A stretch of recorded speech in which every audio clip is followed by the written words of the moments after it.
ala alihi wa man tabi'ahum bi ihsan ila yaumiddin. Allahumma inna nas'aluka ilman nafi'an wa rizqan thayyiban wa amalan mutaqabbalan. Puji syukur kita sampaikan kepada Allah, selawat serta salam semoga tercurah pada Nabi kita yang mulia, Nabi Agung, Nabi kita Muhammad sallallahu alaihi wasallam. Baik, pada kesempatan pagi ini kita bahas tema khusus tentang korban.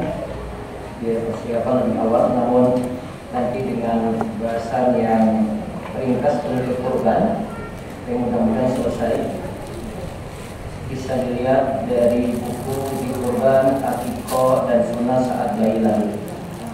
Mulai dari halaman ketiga, pengertian korban.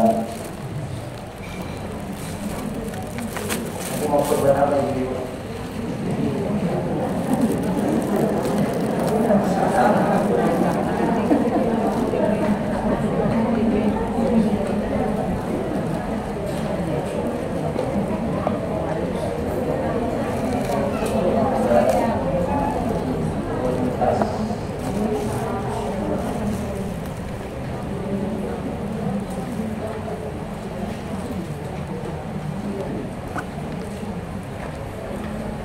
Ya, kita lihat apa itu kurban. Kurban dalam bahasa lainnya disebut udhiyah. Disebut udhiyah. Secara pengertian, kurban itu berarti atau udhiyah kambing yang disembelih pada waktu menjelang siang dan waktu setelah itu. Ada pula yang menggunakan secara bahasa dengan istilah kambing yang disembelih pada Idul Adha. Bentuk plural atau jamaknya al-adhahi. Nah, menurut istilah syar'i, udhiyah adalah hewan ternak yang disembelih pada hari nahar atau Idul Adha dan hari-hari tasyrik dalam rangka mendekatkan diri kepada Allah dengan syarat-syarat yang khusus. Biasanya ketentuannya ada dengan hewan ternak, bersarinya tujuannya untuk mendekatkan diri kepada Allah. Atau ada pengertian dalam Fathul Qorib, ismun lima yusbahu minan na'ami yawma idin nahri wa ayyam tasyriki taqarruban ilallah ta'ala. Istilah untuk hewan ternak yang disembelih pada Idul Adha dan hari tasyrik dalam rangka mendekatkan diri kepada Allah. Jadi nanti bahasan kita cuma pada hewan tertentu saja, hanya pada unta, pada sapi, pada kambing. Sapi nanti disamakan juga kerbau, masuk dalam golongan sapi. Kemudian domba masuk dalam kambing. Kemudian harinya nanti 4 hari Idul Adha, kemudian 3 hari tasyrik, 11, 12, 13 dari bulan Dzulhijjah. Adapun persyariatan kurban dalam kelima disebut kurban itu disyariatkan pada tahun kedua Hijriah. Jadi di Madinah belum, di Mekah belum. Nanti ketika Rasulullah di Madinah sudah hijrah dari Mekah ke Madinah baru ada persyariatan kurban. Kemudian kurban itu pada hari nahar atau Idul Adha disyariatkan berdasarkan dalil, di antaranya firman Allah, "Fasholli li rabbika wanhar." Pengertiannya di situ adalah berkurbanlah dan lakukanlah sholat, berkurbanlah pada hari Idul Adha. Sholatnya berarti itu sholat Idul Adha. Kemudian penyembelihannya dimaksudkan sini adalah penyembelihan kurban pada Idul Adha. Pengertian yang lain dari fasholli li rabbika wanhar, lakukanlah sholat dengan tangan kanan itu di depan tangan kiri itu di belakang. Jadi menjelaskan tentang tata cara sholat. Tafsiran yang lain lagi, fasholli li rabbika wanhar, sholatlah dengan mengangkat tangan. Sholatlah dengan mengangkat tangan. Itu tafsiran yang lainnya disebutkan oleh para ulama dalam kitab tafsir. Nah, adapun dari yang lainnya persyariatan kurban selain surat Al-Kautsar tadi, juga di dalam hadis disebutkan dalam hadis Anas bin Malik radhiyallahu anhu, Rasulullah sallallahu alaihi wasallam itu berkurban dengan 2 ekor kibas domba. Dombanya warnanya putih. Kemudian pilih yang bertanduk. Rasulullah SAW pilih yang bertanduk. Anas berkata, aku melihat beliau menyembelih 2 ekor kambing dengan tangan beliau sendiri. Nabi SAW berarti menyembelih dengan tangan sendiri. Maka afdalnya yang punya kurban menyembelih sendiri. Itu paling afdal. Kemudian aku melihat beliau menginjak kakinya di pangkal leher kambing itu. Nah, sekarang aja. Leher kambing ini diinjak. Bagian lehernya diinjak. Biar enggak lari-lari. Kadang-kadang saya nyembelih. Kita nyembelih gitu.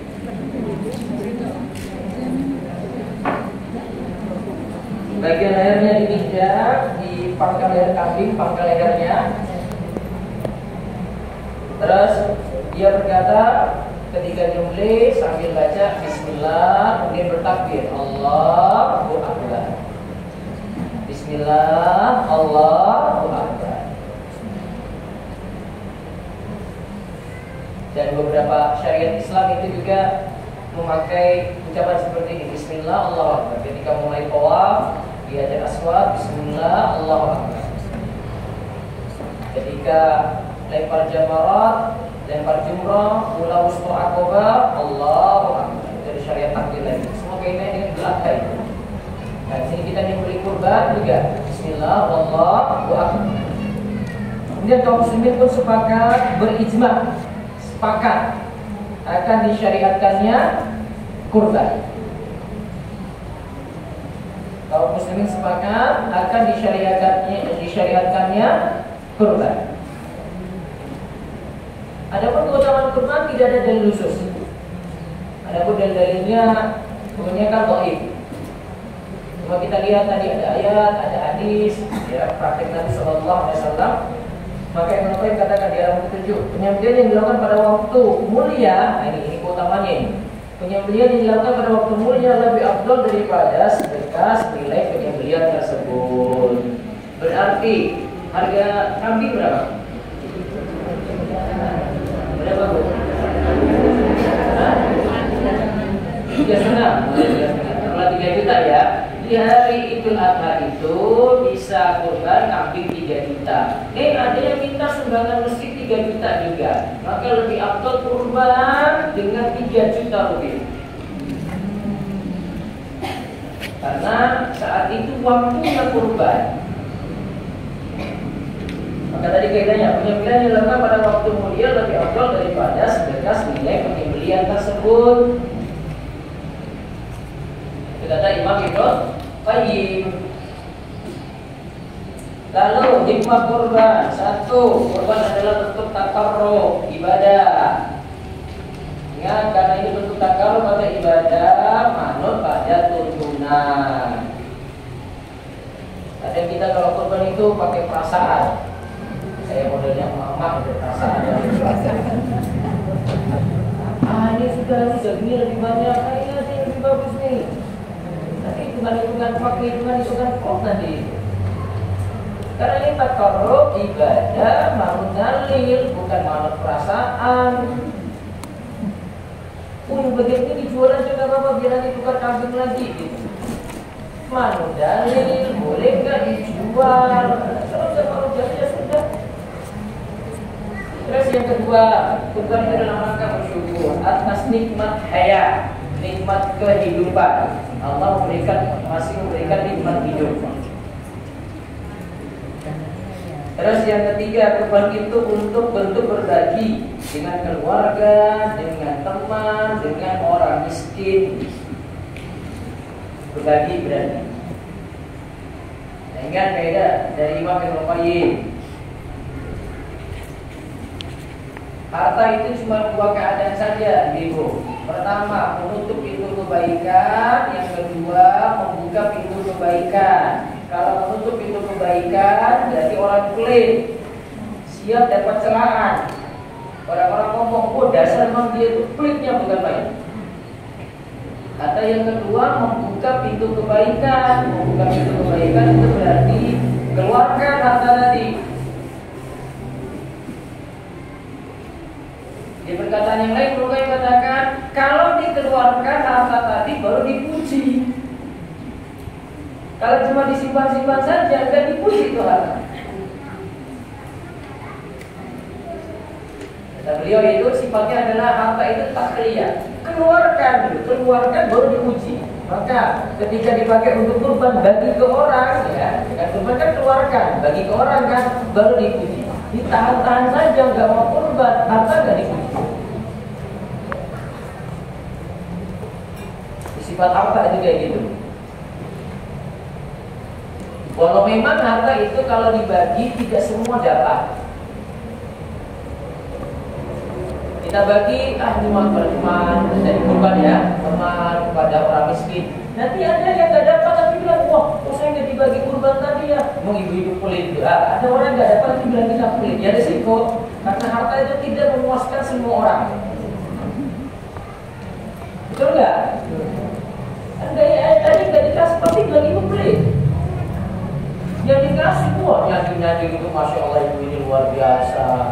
Oh paling mantap tuh. Yang gak dikasih, oh nyerang ibu. Ya resiko. Harta kayak gitu gak bisa memuaskan setiap orang. Terus yang keempat, kurban itu untuk menguatkan persaudaraan dalam masyarakat muslim dan tolong menolong dengan sesama. Yang kelima, kurban itu bisa menghapus dosa dan mendapatkan ganjaran yang besar. Jadi kalau mengajar persaudaraan sesama muslim karena kurban nanti dibagi-bagi itu. Ini bagiannya ada di sini aturannya. Terus yang keenam, kurban dilakukan untuk meraih takwa. Tujuannya untuk nambah takwa. Maka sebagaimana disebutkan dalam surat Al-Hajj ayat 37, la yanallahu luhumuha wala dima'uha walakin yanaluhu taqwa minkum. Allah tidak memperhatikan, Allah tidaklah daging itu bukanlah jadi tujuan yang Allah itu maksud. Begitu juga darah. Tapi yang Allah maksudkan dari kurban itu adalah Allah lihat mana yang paling bertakwa di antara kita. Tanda mana yang paling bertakwa, siapa yang paling manut pada tuntunan. Oh, dia mau manut enggak nih aturan kurban itu kayak gini. Kemudian awal kisah kurban itu dari kisahnya Nabi Ibrahim alaihissalam saat dapat perintah menyembelih putranya siapa? Ismail. Anak pertama atau anak kedua? Ya? Ibunya siapa? Ibunya siapa Bu? Ada. Tahu dari mana?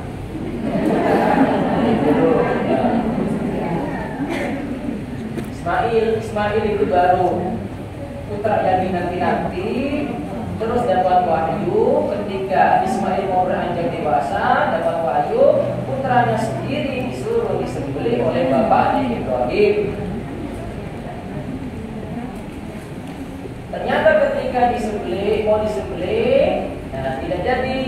Akhirnya yang disembelih adalah domba. Penyembelihannya ingin dilakukan di mana tadi tempatnya? Di Mina. Maka di Mina itu ada persyaratan di tanggal 10 Dzulhijjah setelah lempar jumroh Aqobah. Tujuan lempar jumroh Aqobah itu adalah untuk melempar setan karena setan punya goda-goda Ibrahim. Ya, dilempar dengan batu 7 kali. Kemudian setelah itu ada pensyariatan menyembelih hadyu. Menyembelih kurban. Bukan istilahnya kurban sih, hadyu kalau istilah kita itu dam untuk haji tamattu'. Ya, untuk haji tamattu'. Nah, di tanggal 10 itu. Nah, pensyariatannya itu dari zaman Nabi Ibrahim. Makanya tempatnya di Mina, sama seperti Nabi Ibrahim dulu. Baru setelah itu, setelah lempar jumrah Aqabah, kemudian penyembelihan maju, lantas yang dilakukan adalah tahallul awal, mencukur rambut untuk yang pertama. Nanti ada tahallul tsani lagi, bukan mencukur rambut pertama, tapi itu tahallul yang pertama. Nanti ada tahallul tsani yang kedua, yaitu nanti ketika sudah melakukan tawaf ifadhah. Nah, ini saya lompat dulu kisah Nabi Ibrahim, nanti bisa dibaca sendiri. Sekarang kita lihat masuk ke hukum fikih kurban. Tolong disimak baik-baik. Mudah-mudahan yang sedang ngantuk Allah beri diri dan taufik segera sadar. Sudah masuk pembahasan serius ini. Kurban. Apa hukum kurban? Ya di sini. Lihat yang ada garis tebalnya di buku di halaman 17. Hukum kurban sunnah ain. Sunnah ain itu berarti individu kena. Dan juga bisa kita katakan sunnah kifayah. Sunnah kifayah untuk satu keluarga. Bisa juga dihukumi wajib kalau kurbannya kurban nadar. Jadi ada berapa hukum? 3 ya. Tapi perhatikan yang sunnah kifayah, yang sunnah kifayah. Satu rumah ada berapa orang ya? Itu ada berapa? Ada yang 10? Hah? Ada. 5 ya, taruhlah 5 ya. Satu rumah ada A, B, C, D, E. A ini Pak suami. Dari 5 orang ini diwakili 1. Ya, diwakili 1. Misalnya Pak Bejo. Pak Bejo ini dia saja keluarkan biaya, tapi ini satu rumah, satu nafkah.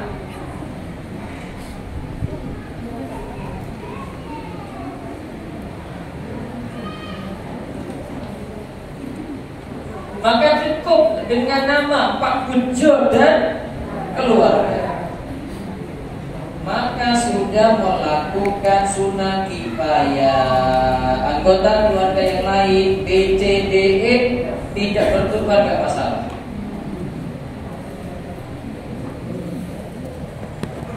Ya, coba lihat pembahasannya ada di perkataan Syekh Ibrahim Al-Bajuri halaman 19. Lihat kalimat ini baik-baik. Syekh Ibrahim Al-Bajuri dalam penjelasan Fathul Qarib, hukum kurban sunnah kifayah. Jika ada yang sudah berkurban dalam satu rumah, ya satu rumah ya, satu rumah, maka mencukupi yang lain. Yang lain sudah tercukupi dengan satu kurban ini. Di mana satu rumah ini adalah satu nafkah, menjadi tanggungan nafkah. Maksud mencukupi di sini adalah sisi gugurnya yang lain dari tuntutan. Walaupun pahala untuk pelaku kurban. Sedangkan menurut Imam Ar-Ramli, pahala bisa berlaku untuk semuanya. Jadi kalau kita pakai pendapat Imam Ar-Ramli, A yang kurban, B dapat pahala, C dapat pahala, D dapat pahala, E dapat pahala. Yang penting apa tadi? Satu rumah, satu nafkah. Ya, itu pengertian sunnah kifayah. Terus kita lihat syarat berkurban. Nanti pertanyaannya belakangan Bu, rumput belakangan aja. Satu muslim, berarti orang kafir tidak sah kurbannya. Ustaz, ada perusahaan A itu kasih kami kurban untuk masjid kami, tapi pemiliknya itu orang kafir yang kasih Ustaz. Bagaimana? Tidak disebut kurban. Pertanyaannya, diterima atau tidak? Nah, diterima atau tidak? Diterima atau tidak? Diterima saja. Walaupun dagingnya bukan daging kurban, cuma makan-makan daging. Enak gak? Enak. Semuanya daging semua. Jadi sama di pabrik itu ternyata kayak gitu.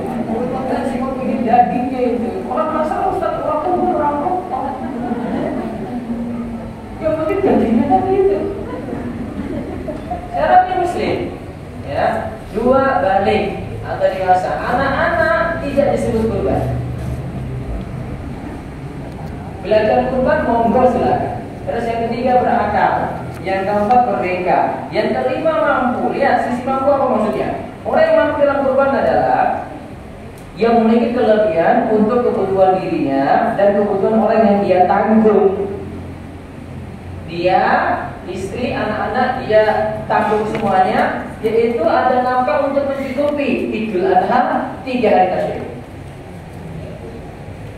Idul Adha 3 hari tasyrik. Berapa hari? 4. Nafkah cukup untuk 4 hari, sisanya beli kurban masih bisa, berarti mampu. Tapi kalau mau beli kurban kok akhirnya kelaparan, itu nggak mampu. Nggak usah paksakan diri. Karena kurban itu untuk yang mampu. Kalau mampu, kata Imam Syafi'i, la uraqisu bitarbiya liman qadara 'alaiha. Aku tidaklah memberikan keringanan bagi orang yang mampu untuk meninggalkannya. Syekh Ibrahim Al-Badri katakan, jika ada yang mampu lalu meninggalkan kurban, maka ia terjatuh dalam perbuatan makruh. Dan sekarang berkurban untuk orang lain bagaimana? 1. Tidak boleh berkorban untuk yang lain tanpa izinnya, kecuali berkorban untuk anggota keluarga. Nah, tadi anggota keluarganya 5 tadi kan? Nah, anggota keluarganya 5. 1 kurban, maka yang lainnya otomatis ikut, walaupun tidak minta izin ke yang lain. Anak masuk, istri masuk.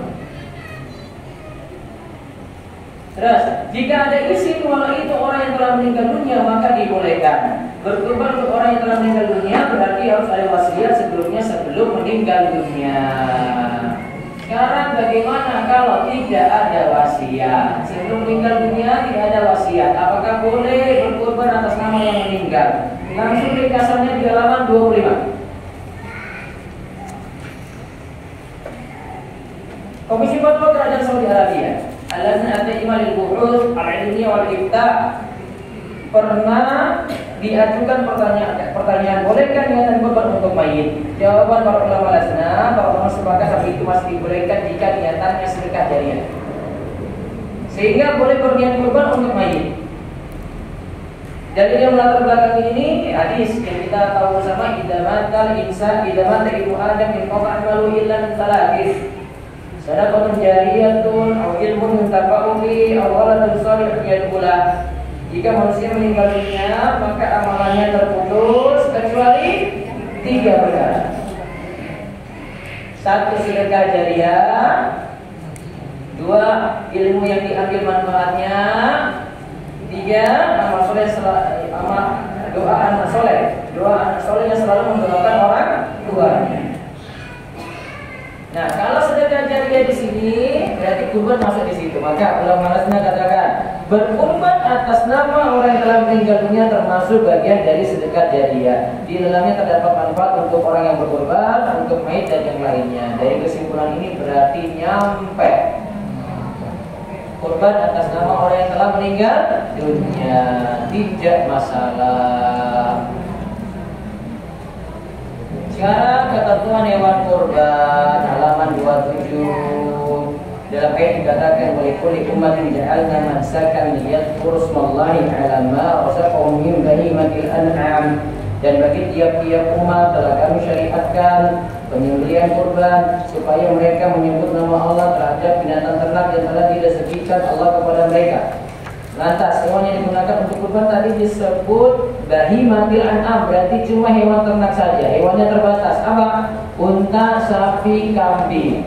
Bebek gak masuk, ayam gak masuk, lele gak masuk. Ya, gak masuk dalam istilah kurban. Mau sampai 1000 ekor pun gak sah. Tadi kurban itu tak kalau maka gak pakai perasaan kita. Saya gak mampu kambing, ya sudah saya pakai ayam 1 ekor saja ya. Gak bisa. Bahkan ulama berijma tidak sah apabila seorang berkurban sembelihan dengan selain binatang ternak tadi. Gak bisa selain unta, sapi ataupun kambing. Sekarang ketentuannya. Untuk kambing dulu. Dalam hadis disebutkan pada masa Rasulullah Sallallahu Alaihi Wasallam ada seorang membeli seekor kambing sebagai kurban bagi dirinya dan keluarganya. Ya, satu kambing untuk sahibul kurban plus keluarga. Disebutkan oleh Imam Nawawi, para ulama sepakat kurban kambing tidak boleh ada patungan. Satu RT ada 20 orang. Ustaz, kami gak mampu beli satu kambing, kami patungan satu RT 20 orang tadi. Kami 150.000 dapat 3 juta Ustaz, bikin satu kambing di situ. Boleh atau tidak? Tidak sah. Kambing tidak boleh ada patungan. Titik. Namun kalau mau makan daging kambing, mau nyate aja, monggo, nggak usah hitung-hitung. Tapi kalau sudah bahas kurban harus pakai aturan. Satu kambing tidak boleh ada patungan. Ustaz, saya sudah punya uang 2,5 juta Ustaz. Ini kurang kambingnya dia 3,5. 1 juta diambil dari kas RT. Boleh nggak? Nggak bisa. Kas RT itu beli berapa orang juga. Tapi satu sudah benar tadi 2,5. Tapi dia pilih nambah lagi karena kambingnya dia 3,5. Minta bantuan dari RT. Oh, tambah lagi orang di situ. Jadi sudah patungan. Nggak boleh. Terus ketentuan kurban sapi dan unta. Seekor sapi boleh jadikan kurban untuk 7 orang. Begitu pula dengan seekor unta boleh untuk 7 orang. Dalam riwayat yang lain bisa 10 orang kalau untuk unta. Tapi untuk sapi 7 orang maksimal. Lihat, ada perkataan dari Syekh Ibrahim Al-Bajuri. Sapi atau unta bisa patungan 7 orang atau 7 keluarga. 7 keluarga boleh ya. Berarti sepertujuh boleh atas nama keluarga. Kedudukannya seperti 7 kurban. Syarat patungan dalam sapi dan unta, begitu pula pada kerbau adalah tidak lebih dari 7 dengan syarat patungannya sama. Ingat itu. Sepertinya ini patungannya sama. Kalau 3 juta, 3 juta semuanya. 4 juta, 4 juta semuanya. Gak boleh satu 4,5, yang satu 2,5, yang satu 3 juta, gak boleh. Namun jika ada satu orang mengambil 2 patungan, satu orang ambil 2/7, boleh? Boleh? Boleh. Oh, dia ambil satu sapi saja boleh kok. Bagaimana yang masalah? Nah, ya, ini masalahnya. Saya ini bukan takmir ya. Jadi ngomong ke takmir ini paham nih. Takmir ini biasanya main mikir-mikir sendiri, bikin kreasi baru. Takmir, inovasi baru dalam kurban. Kalau memang pikirannya daging itu pikirannya. Lihat, ada kelompok kurban 6. 1, 2, 3, 4, 5. Semua patungan 3 juta. Harusnya sapinya harganya berapa? 21 ya? Kali 7. Oke. Lihat, sapinya ada 6. Sapinya ada 6. Ternyata harga sapi tidak 21 juta. Tapi 21 juta ini sudah operasional. Sini 21, sini 21, sini 23, sini 25, sini 20, sini 19. Ah, masing-masing lembut. Guys, enggak apa-apa. Nanti yang lainnya kalau yang kurang itu nanti dibantu dengan yang lebih nanti kan. Nah, terus yang dapatnya mahal nanti dibantu lagi. Yang kurang nanti dicukupi dengan yang lain gitu. Saling mencukupi intinya ya. Saling nombok di situ. Berarti 3 juta ini ada yang bantu sampai lebih dari 3 juta. Tadi kan aturannya harus sama. Ya kan? Harus sama kan? Di sini tidak sama. Terus solusinya bagaimana? Ini dihapus dulu. Jangan dulu patungan.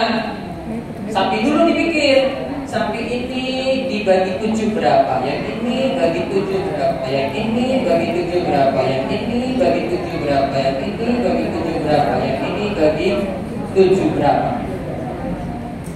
Patungannya nggak boleh sama. Jelas? Kalau patungannya sama semua berarti nanti ada yang lebih daripada 7. Maksimal kan 7 tadi. Artinya lebih dari 7 karena ditomboki yang lain. Nah gini, hasilnya nanti ada yang patokannya 3 juta, ada yang kurang dari 3 juta, ada yang lebih dari 3 juta. Karena resiko harga sapi yang beda-beda. Gitu ya? Ya, itu matematikanya jalan. Ini udah takmir nanti itu matematikanya baik-baik dulu. Sekarang lihat hewan kurban yang terbaik. Ringkasannya dari hadis Anas bin Malik dan hadis Aisyah, lihat di halaman 31. Yang terbaik, 1 yang gemuk. Kenapa? Dagingnya banyak. Terus yang kedua, warna putih atau mayoritas warna putih. Yang ketiga, berharga, jadi paling mahal. Oh, sapinya bukan 1 juta, sapinya 50 juta. Wah, paling bagus. Yang di Istiqlal itu sampai 1 M misalnya, ya monggo. Bertanduk, cari yang bertanduk. Yang keempat, yang kelima, jantan walaupun dengan betina sah. Yang keenam, berkuku dan berperut hitam. Jadi kukunya hitam, perutnya warna hitam. Yang ketujuh, sekeliling matanya itu hitam. Tapi kalau hewannya tidak bertanduk tetap sah. Begitu pula berkurban dengan hewan betina juga sah. Sekarang kita mau pilih apa? Sepertujuh sapi atau 1 kambing? Lihat di sini urutannya, mana yang afdal? Ya, sapi atau kambing untuk kurban? Ya, nanti biar jadi pertimbangan besok. Mau pilih apa? Sapi atau kambing? Tapi sebelum pilih, pikir duitnya dulu. Kalau nggak ada duit nggak usah mikir. Lihat dari sisi satu, dilihat dari sisi penumpahan darah. Maka 1 kambing lebih afdal dari patungan unta atau sapi. Karena 1 kambing berarti dia bersendirian, punya dia sendiri. Tapi kalau sapi ada 7 patungan, berarti milik 7 orang. Terus yang kedua, dilihat dari sisi banyaknya daging. Umumnya daging unta lebih banyak daripada daging sapi lebih banyak daripada daging kambing. Bahkan 7 kambing dibandingkan 1 sapi lebih banyak mana? 1 sapi dibandingkan 7 kambing lebih banyak mana? Rata-rata lebih banyak 1 sapi. Karena jeruannya pulangnya kan masih ada. Terus dilihat dari sisi enaknya. Domba itu lebih enak daripada kambing Jawa. Sate kelapa itu pakai kambing apa, Bu? Pakai domba. Empuk makanya. Kalau sate kelapanya aku pakai kambing Jawa, Bu. Oh, itu nggak tepat. Makanya jalan-jalan kayak mungkin nanya-nanya, Bu. Lewat situ terus semuanya ngerti kok. Terus sekarang dilihat dari sisi banyaknya darah yang keluar. 7 kambing dibandingkan 1 sapi atau unta. 7 kambing berarti kalau bandingnya darah, 7 kambing lebih banyak darahnya dibandingkan 1 sapi. Maka afdal di sini 7 kambing. Berarti coba lihat dari 4 poin ini. Terserah mau pilih yang mana. Tujuannya apa sih? Oh, Pak Ustaz, ini RT kami minta supaya sapi saja, baginya itu lebih enak. Gak ada pantangan-pantangan. Nanti ada yang gak senang daging kambing gitu. Intinya sapi semuanya. Sudah sapi. Ada sisi keutamaan di sini. Ya.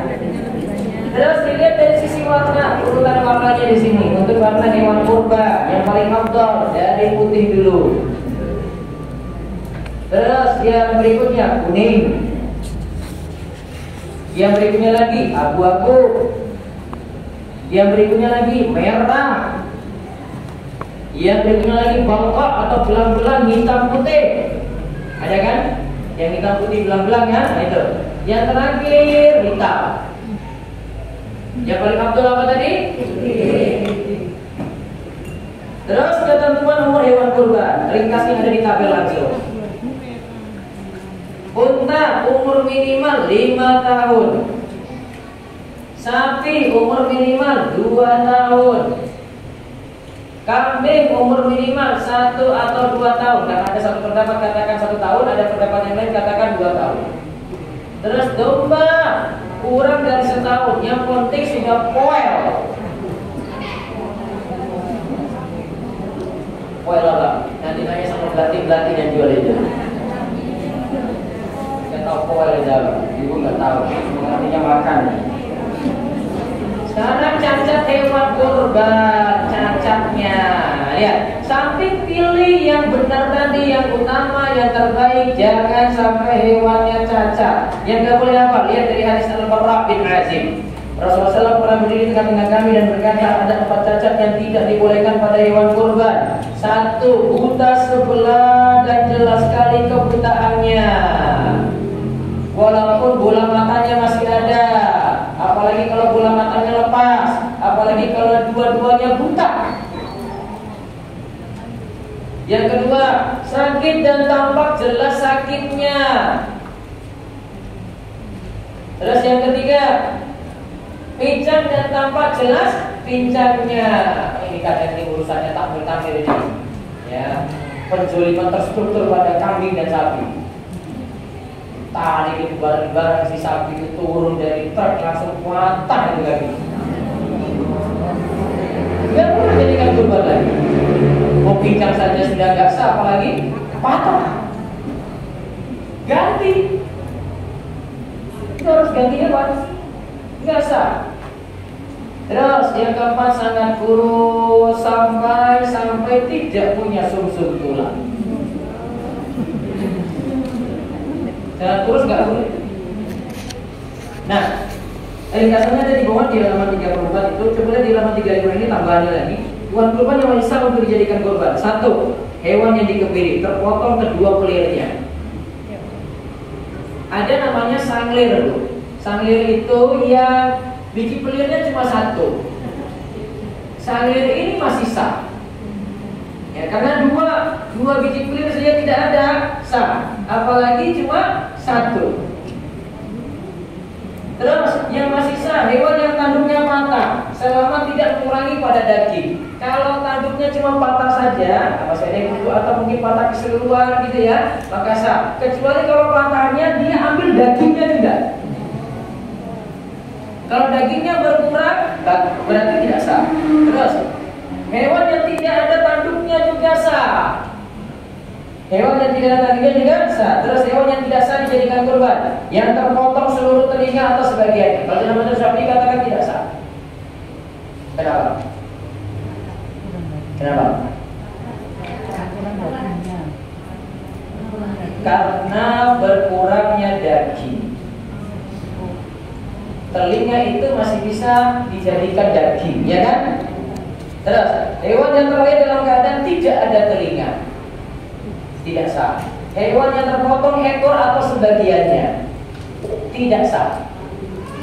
Kaidah ringkasnya, ini saya ringkasin kaidahnya ini di halaman 36. Ini dari pendapat Syafi'iyah. Kaidah mengenai cacat hewan yang tidak sah sebagai kurban adalah jika memiliki cacat yang mengurangi daging atau sesuatu yang dimakan. Cacatnya mengurangi apa? Daging atau sesuatu yang dimakan. Coba kita lihat rinciannya. Lihat di tabel yang terakhir, Bu. Cacat dan hukum keabsahan dalam kurban. Sisi sebelah kiri sah, sisi sebelah kanan tidak sah. Yang sah apa? Ingat ya, selama tidak mengurangi daging, tetap sah. Tapi kalau dagingnya berkurang tidak sah. Coba lihat sisi sebelah yang sah. Terpotong 2 bulan atau zakat. Sah atau tidak? Sah. Bagian itu tidak dimakan. Terus yang kedua, terpotong tanduk. Tanduk dimakan? Ada sop tanduk? Enggak ada. Ya, bila memang tidak berpengaruh pada daging, kecuali kalau tadi tanduknya patah, dagingnya keluar. Terus yang ketiga, tidak memiliki tanduk sejak lahir, juga sah. Terus yang keempat, tidak memiliki gigi atau ekor sejak lahir. Ada sop gigi, Bu? Tidak ada. Berarti tidak dimakan kan? Baik. Ekornya memang kalau sudah tidak ada sejak lahir tetap sah. Kecuali kalau ekornya sudah ada terus terputus. Terus yang berikutnya lagi, cacat ini tidak mempunyai keabsahan kurban karena ada pada bagian yang tidak untuk dimakan pada umumnya. Terus yang tidak sah, terpotong seluruh atau sebagian telinganya. Telinga bisa jadi daging, Bu. Terus terlahir tanpa telinga, ini juga masalah, tidak sah. Terpotong seluruh atau sebagian ekornya. Kenapa? Ekor bisa dijadikan apa? Sop apa, Bu? Nah, masih bisa manfaat itu. Dagingnya berarti berkurang, Bu. Tambah sebagian gigi yang membuat sulit makan. Nah, akibatnya kalau sulit makan baru jadi masalah. Kalau tidak sulit makan tidak masalah. Terus cacat ini membuat kurban menjadi tidak sah karena mengurangi daging hewan secara langsung atau tidak langsung. Dan sekarang waktu penyembelian kurban. Waktu meninggal kurban adalah selama 4 hari Idul Adha dan 3 hari Tasyrik. Idul Adha, terus 11, 12, 13 Dzulhijjah. Waktu awal penyembelihan kurban adalah setelah terbit matahari. Berlalu matahari setinggi tombak dan telah lewat waktu sekadar sholat 2 rakaat dan 2 kali khutbah secara ringkas. Oh, berarti nunggu matahari terbit dulu. Matahari setinggi tombak, sholat 2 rakaat, baru kemudian ada khutbah. Sekadar itu khutbah 2 kali tadi ya. Khutbah itu sepakat para ulama itu 2 kali khutbah. Sepakat 4 mazhab. Sepakat 4 mazhab itu khutbah Id itu 2 kali khutbah. Yang menyatakan 1 kali khutbah ulama belakang. Menyelisih dari awal dulu, dari masa dulu khutbah Id itu 2 kali khutbah. Sampai Ibnu Ibnu Hazm katakan sepakat para ulama ada ijma dalam hal ini. Nah, lihat kurban tadi berarti dilakukan awalnya setelah sholat Id, setelah khutbah tadi. Waktu penyembelihan paling afdal adalah setelah sholat Idul Adha dan khutbah. Mengenai waktu penyembelihan kurban dijelaskan dalam hadis berikut. Dari Anas bin Malik radhiyallahu anhu, ia berkata bahwa Nabi SAW bersabda, "Man dzaba qabla sholati fa inna ma dzaba li nafsihi, wa man dzaba ba'da sholati faqad tamma nusukuhu wa asaba sunnatal muslimin." Barang siapa yang menyembelih kurban sebelum sholat Idul Adha, maka ia berarti menyembelih untuk dirinya sendiri. Barang siapa yang menyembelih setelah sholat Idul Adha, maka ia telah menyempurnakan manasiknya dan ia telah melakukan sunnah kaum muslimin. Juga dari hadis Jundub, ia menyaksikan Nabi SAW berkhutbah dan bersabda, "Maktaba qabla ayyusaliya falyatba, maka nah ukhra, wa man lam yatba falyatba bi ismillahi." Barang siapa yang menyembelih sebelum salat Id, hendaklah ia mengulanginya, dan yang belum menyembelih, hendaklah ia menyembelih dengan menyebut bismillah. Berarti tunggu salat dulu baru lakukan kurban. Tidak boleh nyembelih sebelum kurban. Maaf, sebelum sholat Idul Adha. Kalau menyembelih sebelum sholat Idul Adha dianggap syatu kasyatul lahmin. Ada sahabat yang Nabi tegur dia karena dia jadikan kurbannya dimasak sebelum, disembelih sebelum sholat. Tujuannya untuk sarapan dulu. Dia lapor ke Nabi. Terus Nabi katakan syatu kasyatul lahmin. Kambingmu itu cuma jadi kambing biasa. Terus ditambah lagi hari-hari tasyrik. Kata Nabi, ayyamut tasyrik kulluha dab'un. Seluruh hari tasyrik 11, 12, 13 Dzulhijjah semua itu adalah waktu penyembelihan kurban. Hukum hari ketiga dari hari tasyrik sama dengan 2 hari tadi sebelumnya, di mana ketika itu masih merupakan waktu melempar jumroh di Mina, yaitu jumroh Ula Wusta dan Aqabah. Waktu diharamkan puasa, begitu pula masih sah untuk waktu penyembelihan. Waktu akhir penyembelihan kurban adalah hingga tenggelam matahari pada hari tasyrik. Maka jika telah terpotong hulkum, tenggorokan, saluran pernapasan dan mari kerongkongan tempat lewatnya makanan dan minuman sebelum tenggelam matahari itu sudah terpotong, maka masih sah menjadi kurban. Secara keseluruhan waktu penyembelihan kurban adalah 4 hari. Maka lihat tadi aturannya, tidak boleh sebelum sholat Id.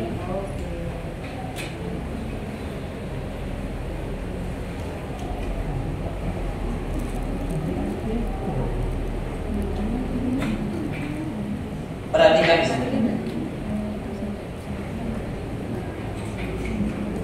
Besok besok Idul Adha itu 2 hari, 28 dan 29 Juni. Sudah tak bocorin nih. Ini pemerintah, ini Muhammadiyah.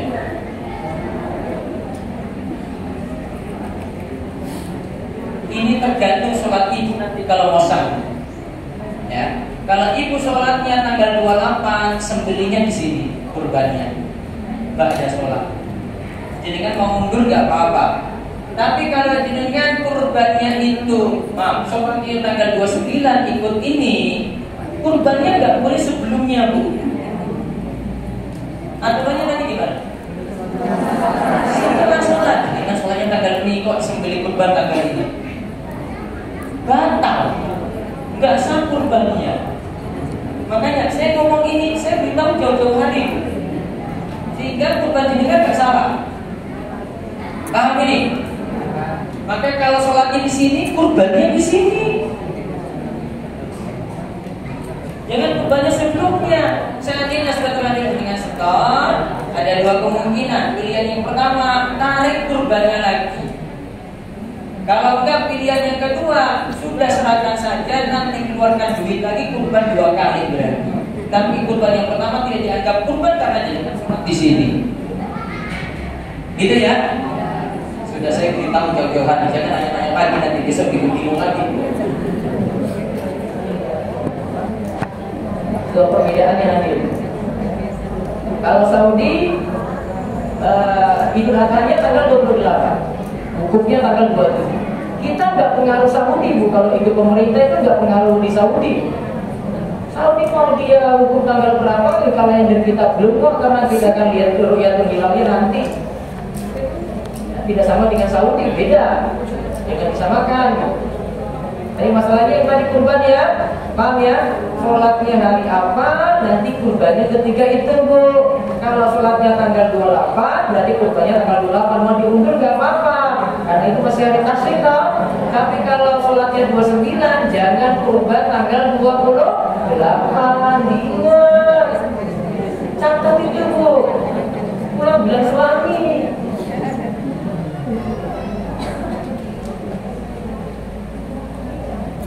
Nah, sekarang larangan mencukur rambut dan memotong kuku bagi yang ingin berkurban. Hadisnya, idza daqalatil ashru wa arada ahadukum an yudhiya fala yamassa min sya'rihi wa basharihi syai'un. Jika telah masuk hari pertama dari bulan Dzulhijjah, tanggal 1 berarti, dan salah seorang di antara kalian berkeinginan untuk berkurban, maka janganlah ia menyentuh, memotong rambut kepala dan rambut badannya atau kuku sedikit pun juga.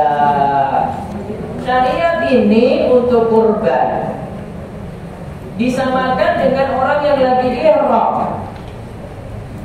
Disamakan dengan orang yang lagi ihram, tapi tidak semua larangan ihram berlaku untuk orang yang lagi kurban. Cuma tidak potong rambut, tidak potong kuku. Kalau tekstual hadis itu sebutkan, itu berlaku untuk sahibul kurban saja, tidak pada anggota keluarga. Paham, Ibu? Makanya kalau jenengan mau toh, ibu suami saja yang di atas namakan dia, gak usah ibu, nanti ibu kena larangan. Bila dia mas, kamu harus sendiri, saya enggak, saya gak boleh begitu. 10 hari jenengan gak boleh potong kuku, gak boleh potong rambut tuh. Kukunya itu dibiarin terus itu sampai waktu kurbannya disembelih. Kalau disembelih hari tasik hari ketiga gimana coba? Makanya itu jadi ya larangan untuk sahibul kurban. Kalau atas nama suami berarti suami. Dan ingat, larangan ini hukumnya makruh tanzih, makruh saja, dan tidak mempengaruhi kesahan kurban. Ingat ya, berarti sini ada kalimat terakhir dari Syekh Ibnu Al-Bajuri maupun dari Imam Nawawi, dikatakan makruh. Ya, ini hukumnya makruh tanzih, bukan haram. Hikmahnya adalah agar ampunan dan pembahasan dari api neraka bisa diraih dengan menjalankan sunnah ini. Jadi ketika sudah kurban, kemudian dia potong kuku rambut, mudah-mudahan dosanya berguguran dengan gugurnya tadi rambut dan kuku tadi ketika dia sudah menyembelih. Nah, makanya kalau jadikan kurban tempat lain, tanya kalau mau potong kuku, potong rambut tadi, kurbannya sudah disembelih belum? Nah, kalau sudah disembelih, nah baru. Terus syarat penyembelihan. Syarat penyembelihan. Ini perlu, ibu mau menyembelih. Ada ibu yang pilih ini.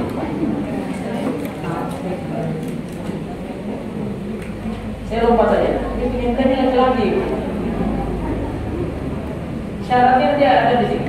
Yang jelas langsung saja ke pembagian. Ibu pembagian dagingan. Karena ibu urusannya untuk masak daging. Coba lihat halaman 61. Sekarang sudah kita sembelih jadi daging dan yang lain-lain. Ada jeroan, ada tulang, ada kulit. Nah, sekarang pemanfaatannya seperti apa? Ingat, sekali lagi kita bahas kurban. Ingat, kurban harus pakai aturan. Yang masih dibolehkan, lihat saya kasih urutannya di halaman 62 bagian atas. Tingkatan pertama, yang paling utama adalah menyedekahkan semua. Berarti apa? Dikasih semua pada orang. Saya nggak dapat bagian apa-apa yang kurban. Kecuali satu atau beberapa cuil saja untuk saya kurban. Terus milih bagian mana? Kalau jenengan ingin cicipi sebagian aja, milih bagian yang mana? Ibu, milih bagian yang mana? Pilih bagian yang mana yang paling kamu tahu? Kalau Nabi SAW itu pilih bagian tertentu. SAW itu milih hati gitu kalau Nabi SAW. Pilih bagian hatinya. Beliau tidak pilih bagian paha dan yang lainnya. Pilih itu.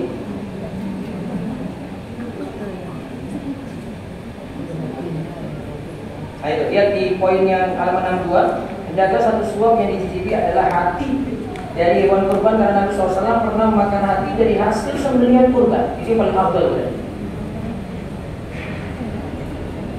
Dia ngambil secuil saja, Bu. Terus tingkatan yang kedua, memakan sepertiga. Terus bersedekah 2/3 untuk orang miskin. Terus yang ketiga, tingkatan ketiga, memakan sepertiga, bersedekah dengan sepertiga, menghadiahkan sepertiga untuk orang kaya. Yang paling bagus yang mana tadi? Diserahkan semua kecuali ngambil secuil saja. Bagian apa yang diambil tadi, Bu?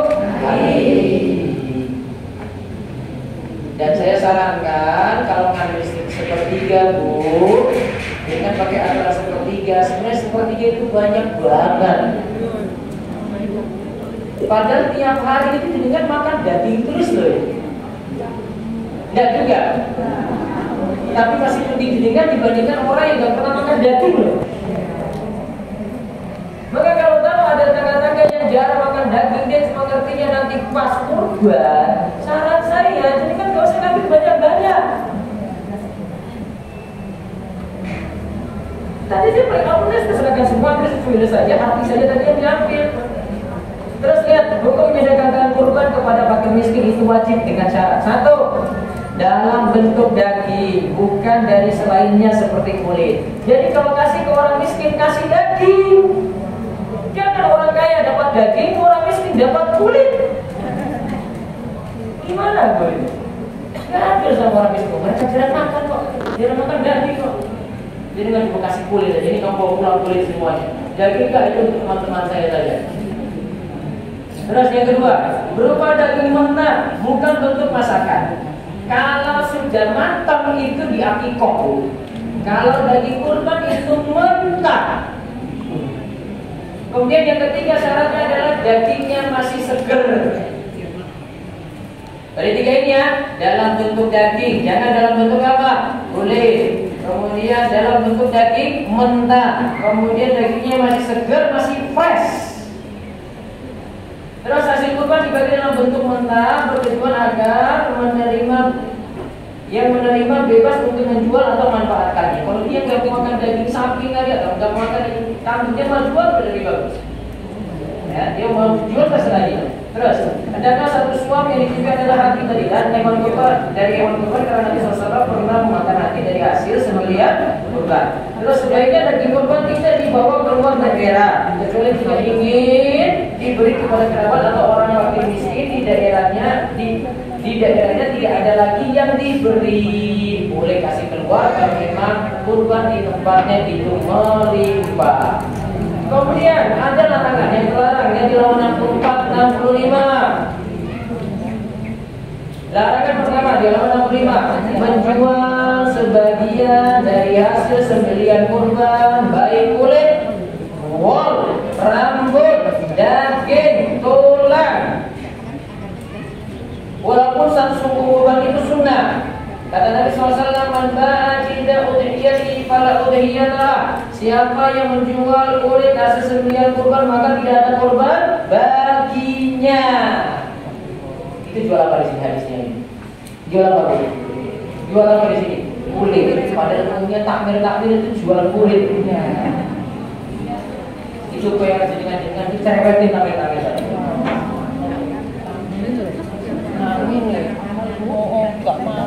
Kadang kulit ditumbuk, ditukar dengan daging atau ditukar dengan kambing. Tukar itu sama dengan jual beli. Barang itu jual beli. Dalam Mazhab Syafi'i nggak sah. Kalau dibahas Mazhab Syafi'i yang diakui di tanah air.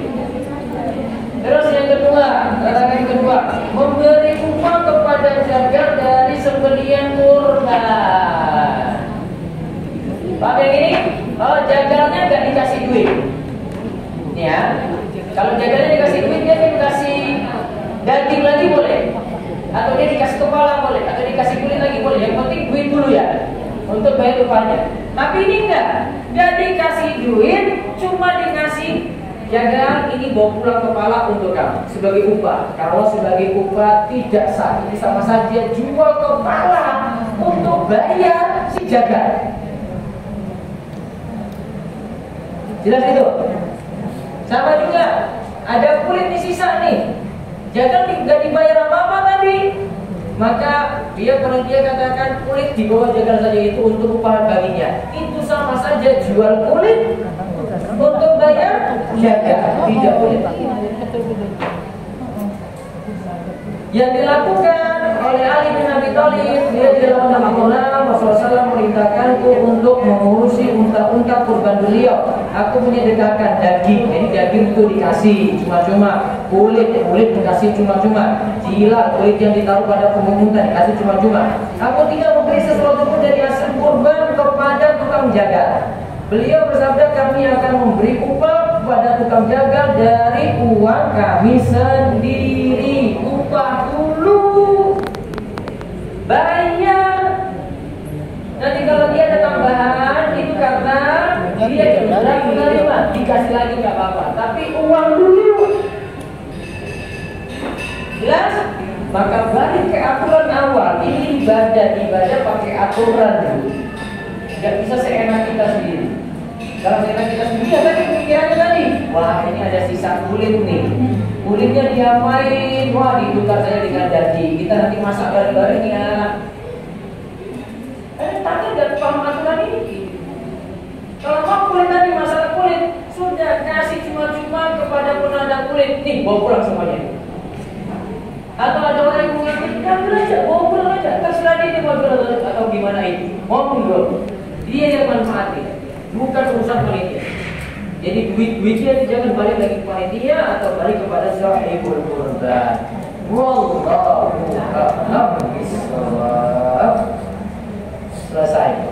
Hakikoh kawan-kawan baru bahas, tunggu ibu lahiran dulu.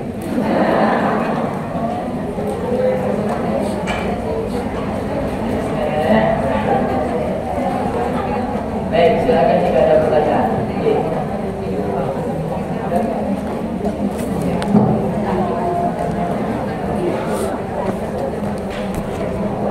Ustaz, misalkan habis dari kubannya terus ibu-ibu itu manfaatnya diambil dari kubannya cuma bahan-bahan boleh Enggak masalah. Yang tidak boleh tadi untuk tukang jagal saja, dia dikasih jatah khusus dari hasil kurban. Tukang jagal saja, tapi tukang jagal bukan. Tukang jagal itu apa? Dia potong saja, ya, bukan keseluruhan bang. Isunya dikuarin kan? Lagi. Bismillahirrahmanirrahim. Ustaz tanya untuk apa? Contoh kurban sapi itu kan untuk 7 orang yang dibagi dulu. Kemudian kalau misalkan nanti ada biaya seperti plastik gitu kan untuk kemas-kemasnya itu masuk ke biaya itu. Bagusnya biaya operasional masuk di biaya kurban. Maka 21 juta tadi harusnya sudah include semua. Terima kasih Ustaz.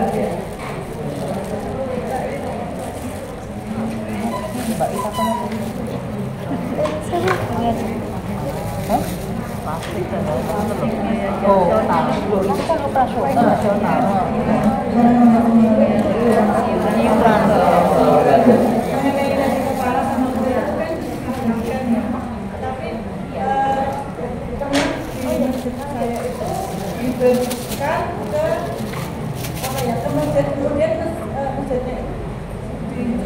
Nah itulah, itu takdirnya itu pinter banget tuh kalau urusan jual kayak gitu. Pinter banget strateginya itu. Dikasih ke takmir jual, uangnya balik lagi ke situ panitia. Sama saja bu, putar-putar itu namanya. Nggak boleh ya? Nggak usah. Dibagi cuma-cuma. Coba lihat aja nanti, duitnya balik kemana dulu? Ya, dari infak masjid. Nah itu, pinter kan? Saya bilang, pinter banget kita.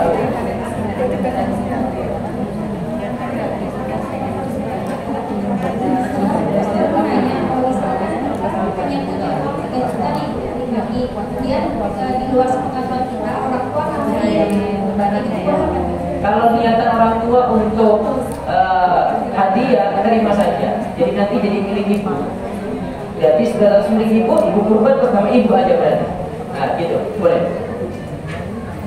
Assalamualaikum Ustaz, mau tanya. Ini kalau pas pembagian pas kita mengambil daging, Ya. terus duduk makan siang panitia, itu Ya. boleh apa tidak? Tadi sama dengan ini boleh saja. Makan siang panitia nggak masalah. Karena sebagai kesepakatan warga dan itu sama sekali hadiah dari seribu kurban untuk panitia nggak masalah. Ya. Kira-kira lagi. Waalaikumsalam warahmatullahi wabarakatuh. apakah boleh menggabungkan niat misalnya kita kepengen berkorban dan sekaligus berniat untuk korban untuk orang tua kita yang sudah meninggal. Hewannya dua. Hewannya dua dari dua. Ada lagi, ya. Assalamualaikum warahmatullahi wabarakatuh. Ya, waalaikumsalam warahmatullahi wabarakatuh. Saya lewat ini mau tanya ya, tadi contoh 6 sapi tadi Ustaz. Itu misalnya 6 sapi itu dagingnya dikumpulkan jadi satu, terus nanti dibagi ke iya, terus ketiga itu boleh enggak? Nah kalau mau dapat sunnah bu, kan tadi ada saya berhubungan ngambil secuil kan, berarti harusnya 6 sapi itu dipisah untuk saya berhubungan masing-masing. Sapi satu saya berhubungannya siapa? Kasih. Sapi dua saya berhubungannya siapa? Kasih. Itu yang sempurna. Tapi seandainya yang gak mau juga gak masalah. Gak mau seperti itu sudah dicampur semua dibagi. Berarti nanti ada daging yang itu memang bukan jatah dia.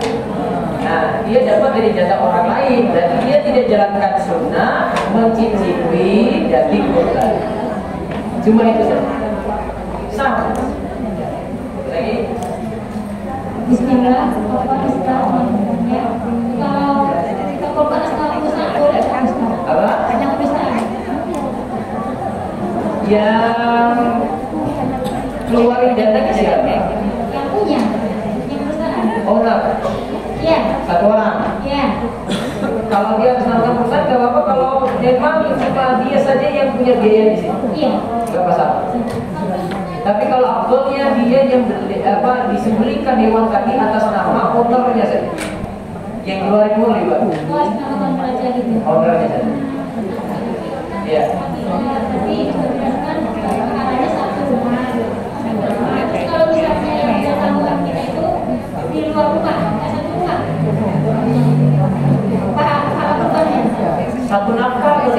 Tidak, tidak.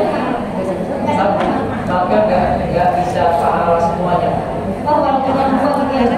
Kalau orang tua sudah beda rumah, sudah beda nafkah lagi, maka tidak bisa dikatakan satu rumah keluarga orang tua masuk situ.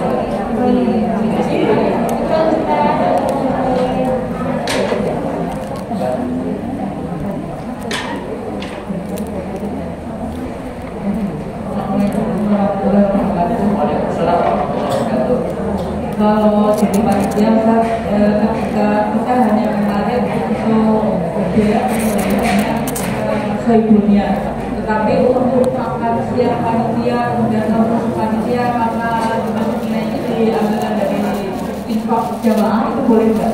Boleh. Ya. Ada lagi? Bapak, menurut saya pertanyaan secara Inggris bisa nggak? I want to ask when you have the division of korban, different prices, divided by 7 is it where somehow is paying that price, whatever the difference is, or everyone whatever that price Jadi dia coba tadi bagaimana?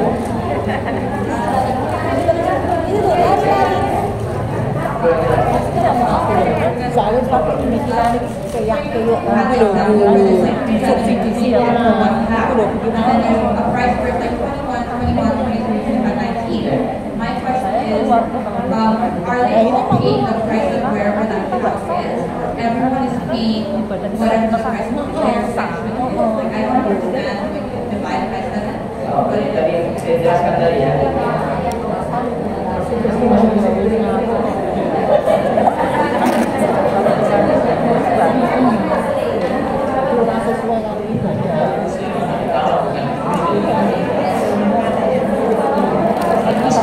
Bisa ya. Jadi saya jelaskan tadi ya.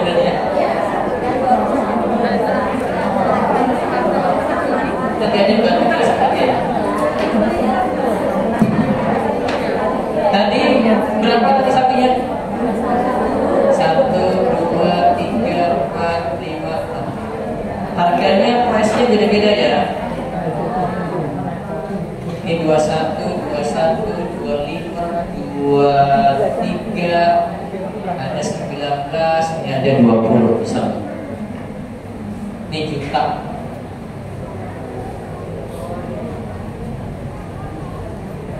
Maka harusnya tidak boleh dipukul rata semua kan? Caranya gimana tadi? 21 juta dibagi 7, berarti patungannya berapa? 3 juta. 21 juta dibagi 7 lagi, patungannya berapa? 3 juta.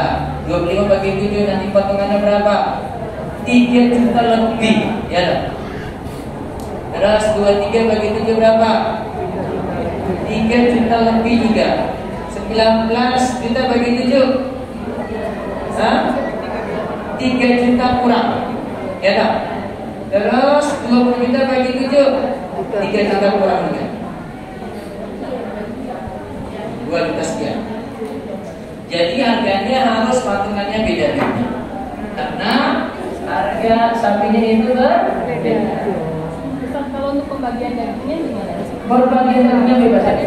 Jadi digabungkan gitu terus Mau digabungkan nggak masalah, tapi nanti yang tadi kayak ibu tadi yang tanya di belakang, nanti yang seharusnya saya belum berbagi dia itu di sapi satu, dia tidak dapat jatah sapi ini bisa, tidak masalah sih, tapi dia tidak jalankan sunnah Nabi apa tadi, mencicipi dari hasil kurbannya, tadi ngambil hatinya. Kalau mau hatinya dibagi 7, kasih masing-masing saya kurban gitu. Dan saya berubah karena bentuknya macam-macam. Saya bikin paha, saya bikin ini, saya bikin itu, gitu kan? Ya. Hah? Iya, kurang dari 3 juta ya.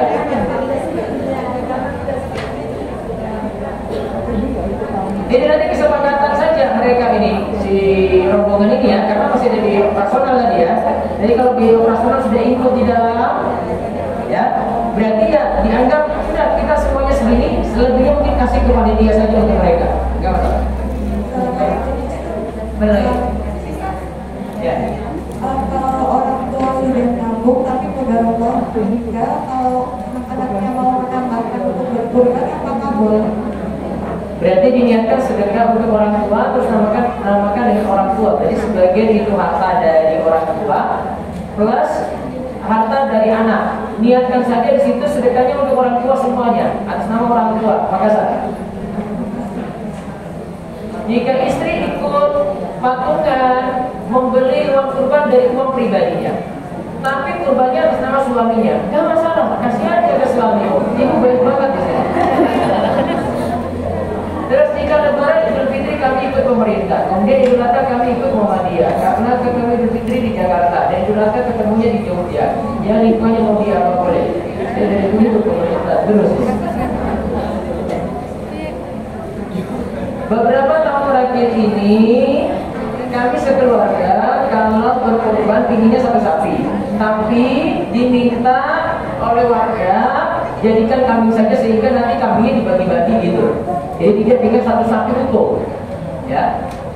Tadi kalau dari sisi keutamaan bisa nggak kayak gini Bu? Ada sisi keutamaannya karena penumpahan darahnya lebih banyak, ya kan? Penumpahan darahnya lebih banyak karena jadi 7 kambing. Kalau satu sapi kan cuma penumpahan darahnya cuma 1 dan sisi itu saja, ya.